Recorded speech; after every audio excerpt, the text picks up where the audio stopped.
샬롬. 12월 19일 이슬기도 오신 여러분 환영합니다. 우리 디모데후서 1장 7절 같이 암송하겠습니다. 하나님이 우리에게 주신 것은 두려워하는 마음이 아니요 오직 능력과 사랑과 절제하는 마음이니.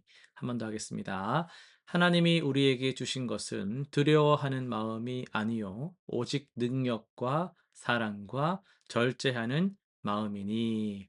아멘. 오늘은 역대하 22, 23장, 요한계시록 10장, 스가랴 6장, 요한복음 9장의 말씀을 대행이라는 관점에서 살펴보겠습니다. 역대합니다. 유다 왕국이 가장 암흑했던 시기, 아달랴가 왕위를 찬탈하고 다윗의 자손을 몰살하려 했습니다. 이때 여호야다 제사장은 어린 요아스를 숨겨 기르면서 하나님의 언약을 지켰습니다. 6년간의 은밀한 준비 끝에 여호야다는 요아스를 왕위에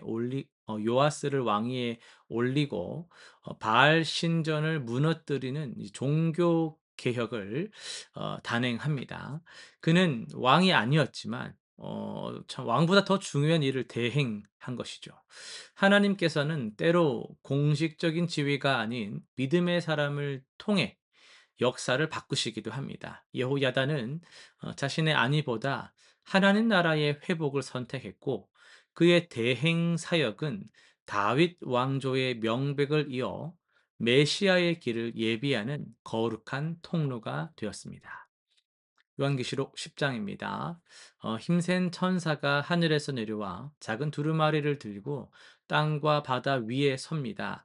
그는 하나님의 심판과 구원의 메시지를 전달하는 대행자입니다. 일곱 우레가 말할 때 요한은 기록하려 했으나 봉인하라는 명령을 받습니다. 이는 하나님의 뜻 중에는 때가 차기까지는 숨겨진 것이 있다라는 걸 보여줍니다.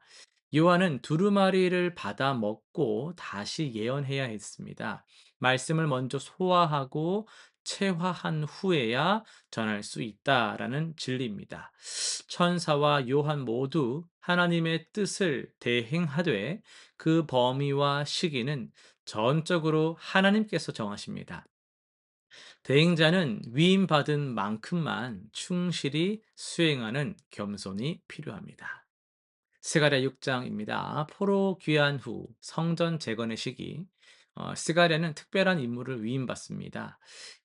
바벨론에서 온 유다인들이 가져온 금과 은으로 면류관을 만들어 대제사장 여호수아의 머리에 씌우라는 것입니다.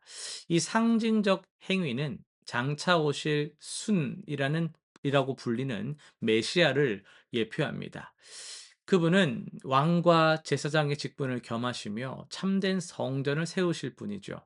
스가랴는 대관식을 집행하는 영광스러운 역할을 대행했지만 그 의미는 자신을 넘어 메시아를 가리켰습니다.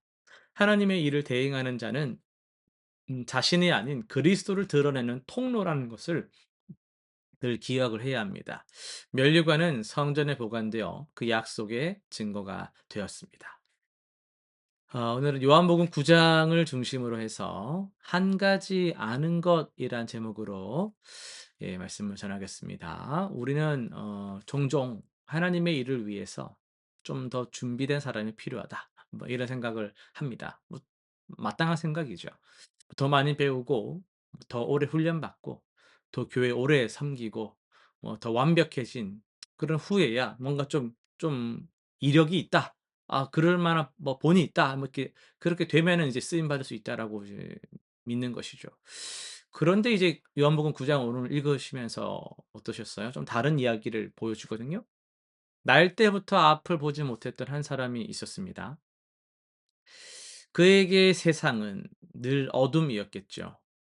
사람들은 어땠습니까? 그를 죄인의 증거로 여겼습니다. 제자들조차 "저거 누구 때문에 누구 죄 때문에 저런 거냐." 막 이렇게 물었단 말이에요. 그러나 예수님의 대답은 놀라웠죠. 하나님의 하시는 일을 나타내고자 함이라. 그러니까 예수님 말씀, 하나님 입장에서는요. 그가 지금 그런 어둠을 겪는 것은 저주가 아니라 하나님의 영광이 드러날 무대였다라는 것이죠. 예수님께서 진 흙을 이겨 그의 눈에 바르시고 실로암에 가서 씻으라 하셨을 때 그는 순종했고 눈을 떴습니다. 그런데 기적은요, 여기서 끝나지 않았습니다. 오히려 시작이었죠. 바리새인들이 그를 불러 신문했습니다. "야, 그 사람 누구야? 어떻게 눈 떴어?" 막 한 번이 아니라 막 여러 차례 같은 질문을 막 반복했거든요. 그들은 그를 압박하고 막 위협했습니다. 부모마저도 막 두려움에 아들을 막 외면했으니까요. 그는 완전히 홀로 서야 했습니다. 이 상황에서 여러분이 그 눈뜬 사람이라면 그가 할 수 있는 일이 무엇이었겠습니까? 그가 뭐 신학을 공부했습니까? 뭐 율법을 뭐 깊이 공부했습니까? 그에게는 뭐 우리가 생각하는 준비될 게 아무것도 없었어요. 그러나 그에게는 아무도 부정할 수 없는 것 딱 하나가 있었잖아요. 바로 자기에게 일어난 일이었습니다. 그래서 그는 그 한 가지 아는 것을 담대하게 선포합니다.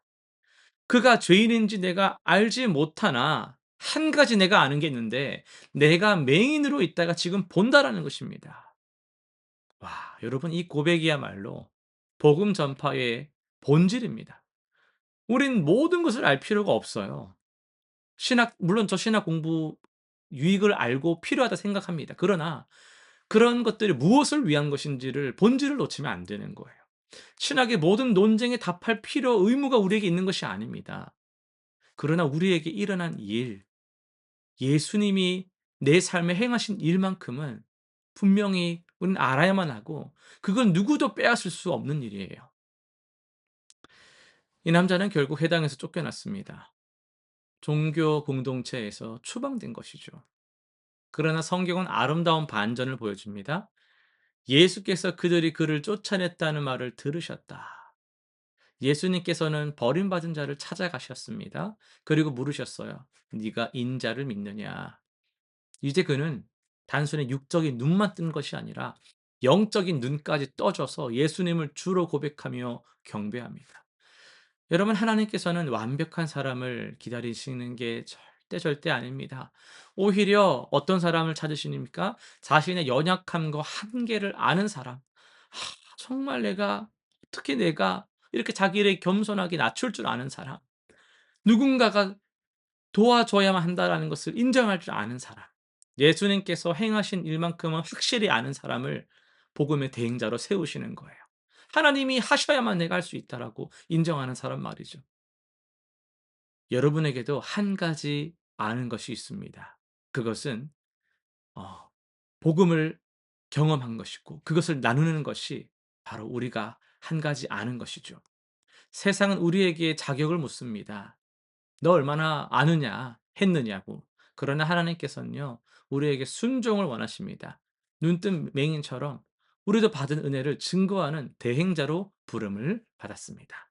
실천 상세까지 정리하겠습니다. 첫 번째는요, 이번 주 안에 내 삶에서 하나님께서 행하신 한 가지 아는 것을 여러분 글로 한번 정리해 보시면 좋겠어요. 거창할 필요 없습니다. 작은 변화부터 응답, 만남의 경험을 구체적으로 막 쓰다 보면요, 맞아, 맞아 하면서 막 이야기가 길어질 겁니다. 둘째는요, 신앙에 대해 질문하거나 관심을 보이는 사람에게 교리가 아니라 삶을, 경험을 나눠보시기를 바랍니다. 내게 일어난 그 분명한 일을 담담하게 전하는 것이 가장 진실한 전도입니다. 셋째는요, 자격 없음을 핑계로 미뤄왔던 섬김의 자리가 혹시 있습니까? 이번 주에 그 자리를 한번 취해 보세요. 첫 발을 내딛어 보시기를 바랍니다. 기도하고 마치겠습니다. 은혜가 풍성하신 하나님 아버지, 부족한 우리를 복음의 대행자로 불러주심에 감사를 드립니다. 완벽하지 않아도 여전히 연약함이 있어도 주님께서 내게 행하신 그 일만큼은 내가 분명히 알고 그것을 전하는 자가 되게 하여 주옵소서. 두려움으로 입 닫고 계산했던 순간들을 용서하여 주시고 담대하게 복음을 선포하는 증인된 삶으로 나아가게 하여 주옵소서. 예수님의 이름으로 기도드립니다. 아멘.